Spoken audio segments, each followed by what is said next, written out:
7.000 pessoas encurraladas por tropas de Netanyahu dentro do maior hospital de Gaza. BBC sugere que o exército de Israel produziu fake news sobre túneis do Hamas. Socorro! Ondas de calor intenso, incêndios no Pantanal, rios secos na Amazônia. Como as mudanças climáticas podem prejudicar a vida das pessoas e a economia? O ICL Notícias, segunda edição, está no ar.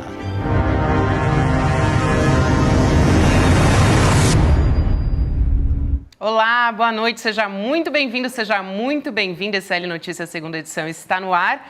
Muito boa noite para você que nos acompanha agora nos canais do Instituto Conhecimento Liberta, Eduardo Moreira no YouTube. Gente, Chico Pinheiro não está por aqui, mas o bordão fica, né? Graças a Deus é sexta-feira. Hoje é dia 17 de novembro de 2023 e eu estou na companhia do querido doutor Rodrigo Viana. Eita, Gabi, um prazer estar aqui. De fato, eu defendi hoje a minha tese de doutorado, então estou num dia de bastante alegria, conquista pessoal e depois de muito trabalho, né? Um doutorado, uma pós-graduação requer muito trabalho. Mas vamos adiante que a gente tem notícia e vamos tocar para frente. Mas obrigado pela lembrança. É boa, é boa. É ótimo. Parabéns. Obrigado. A gente fica feliz por você também.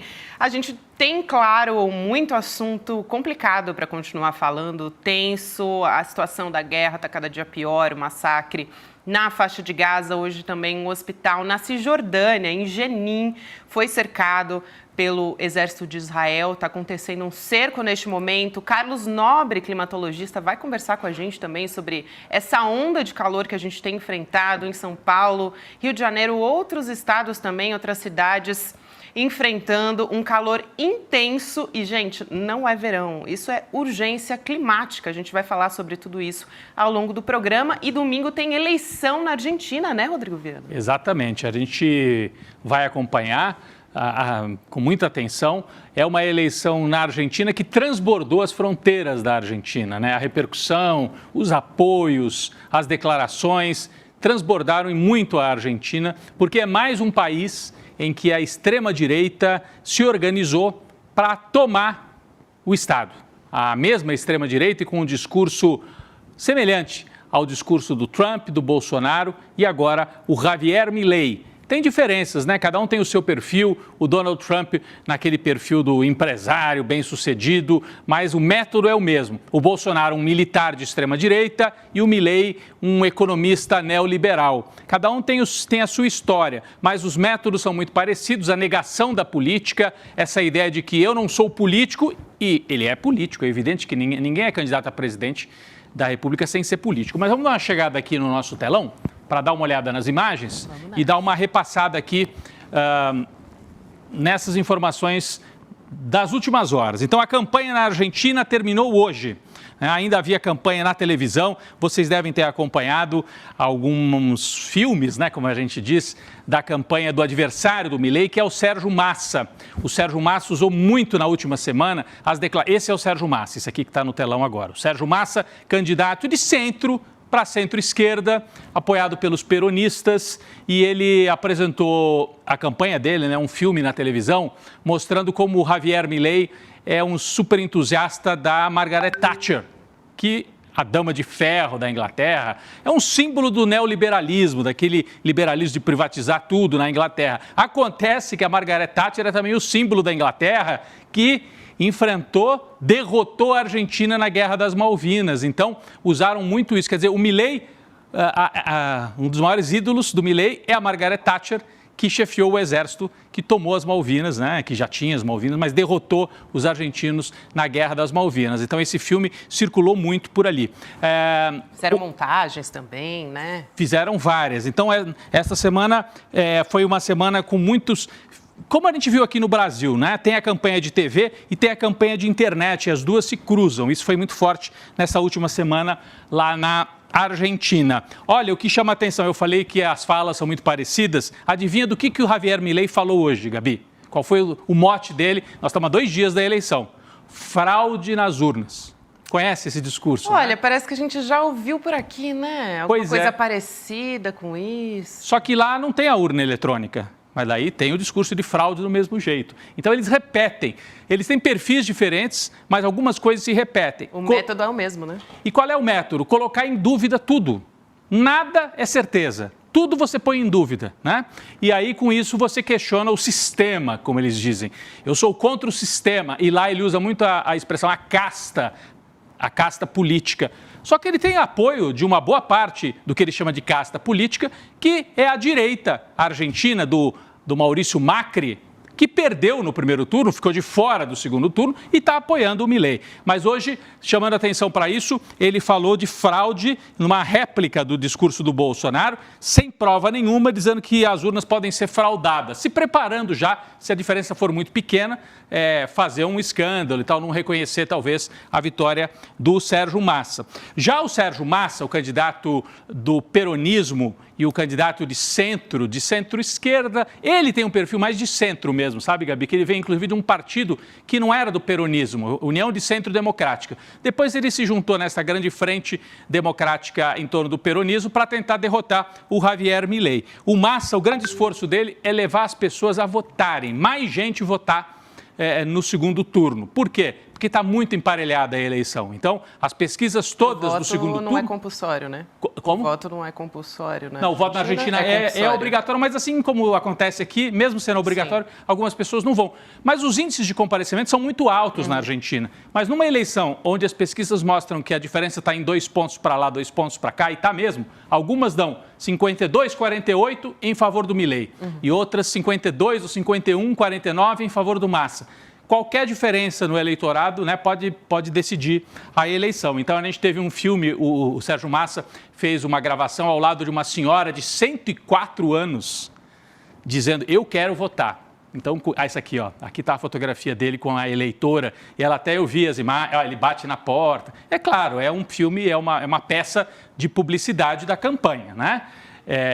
Mas é uma forma de dizer assim, olha, se uma senhora de 104 anos vai votar, eu espero que vocês todos também compareçam para tentar derrotar o Milei. E ela mostrou aqueles registros, como tem aqui no Brasil, aquelas fichinhas, o título eleitoral antigo lá da Argentina, dos anos 50. E ele conversando com ela, ele reconhece, a gente cometeu erros no poder, mas vamos tentar corrigir esses erros. Enfim, está jogando com todas as armas que pode o Sérgio Massa, que é o atual ministro da Economia, num país que tem 100% de inflação. Então, ele tem uma situação complicada.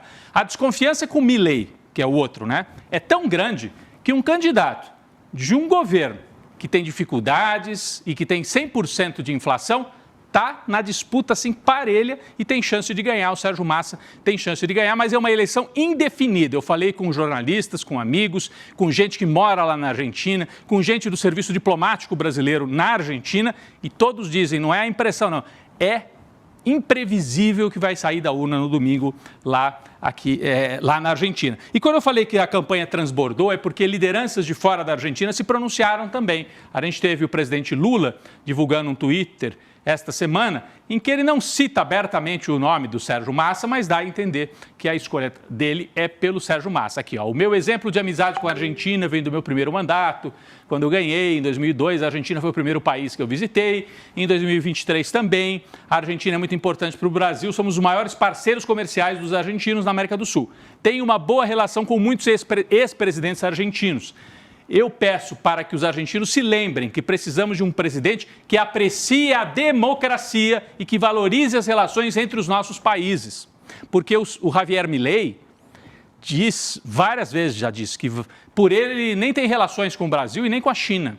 Foi cobrado sobre isso no último debate eleitoral. Como assim? O Sérgio Massa perguntou. Você vai romper relações com o Brasil e com a China? E como é que faz? Como é que os empresários vão vender? Como é que a economia argentina... Aí ele desconversou o Milei. Mas é que nem o Bolsonaro aqui, sabe? Falava mal da China, mas no final não queria romper com a China, porque seria um prejuízo econômico enorme. Então é para agitar a base dele. Então, quando o Lula fala precisamos de gente que defenda a democracia e que dê estabilidade para o Mercosul, é por causa disso. O Milei ameaça romper, inclusive, com o Mercosul, é estratégico para o Brasil. De outro lado, o Bolsonaro, nós vimos no primeiro turno, a família Bolsonaro, Eduardo Bolsonaro, teve lá na Argentina, olha o Bolsonaro com o livro do Milei na mão. Duvido que ele tenha lido. Você acha que o Bolsonaro leu alguma coisa? Também? Não ia ser muito não é ser uma leitura assim tão complicada. De qualquer maneira, ele, nesse vídeo aqui, que é ainda do primeiro turno, ele declarou apoio ao Milei. O Eduardo Bolsonaro teve lá na Argentina no dia da eleição. Contribuiu para atrapalhar, inclusive, né? Atrapalhou, declarou que a Argentina deveria liberar as armas.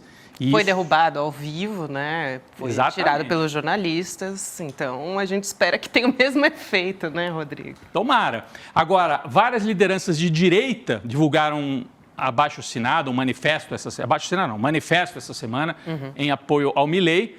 Para a tristeza de muita gente que gosta de literatura, o Mário Vargas Llosa, que é um grande escritor, mas foi indo para a direita num nível ao longo da vida, ele já fez de tudo. Agora, a última dele foi isso, apoiar o Javier Milei na eleição argentina. Ele que é peruano, tá? Peruano, mas é um grande escritor em língua espanhola, lido no mundo inteiro, né? Mas com posições políticas terríveis. Ele se dizia um liberal. E a imprensa brasileira, às vezes, chama o Javier Milei de ultraliberal. Ele é um fascista, isso sim. Mas alguns preferem essa denominação de ultraliberal, que ele se finge, a gente não sabe se ele tem alguma disfunção realmente. Até a biografia dele é louco, né? É louco. Ele usa isso, porque na Argentina tem muito isso. Tinha até um técnico de futebol, Bielsa, louco Bielsa. Então é assim, como se fosse uma coisa assim, legal, o cara é meio loucão, sabe assim? Meio um astro de rock, meio maluco. Então ele joga com isso. Será que ele é doido ou será que não é? E é aquele doido que rompe com o sistema. Então, é um discurso bastante perigoso e é o que está avançando. Do lado do Massa, além do Lula, quem declarou apoio e aí gravou um vídeo mesmo de apoio ao Sérgio Massa, foi o Mujica, o ex-presidente uruguaio, Pepe Mujica. Ali, o Mujica, olha, gravou o vídeo, declarou que se votasse na Argentina, votaria no Sérgio Massa, o que não é surpresa para ninguém. O país está completamente dividido e é preocupante, porque é mais um país em que a extrema-direita tenta colocar o pé. E aí seria um eixo, né, que a partir da Argentina, a extrema-direita do Bolsonaro e do Trump teria uma base forte para atuar em toda a América Latina. Bom, aqui é a eleição mais importante na América Latina esse ano. E nós vamos acompanhar tudo no domingo e na semana que vem, segunda-feira, terça-feira, vamos fazer o balanço do resultado desta eleição, Milei contra Sérgio Massa. Espero que os argentinos tenham juízo e evitem o desastre que nós já vivemos aqui por 4 anos com o Bolsonaro. Na Espanha, só para a gente mudar então da América Latina para a Europa.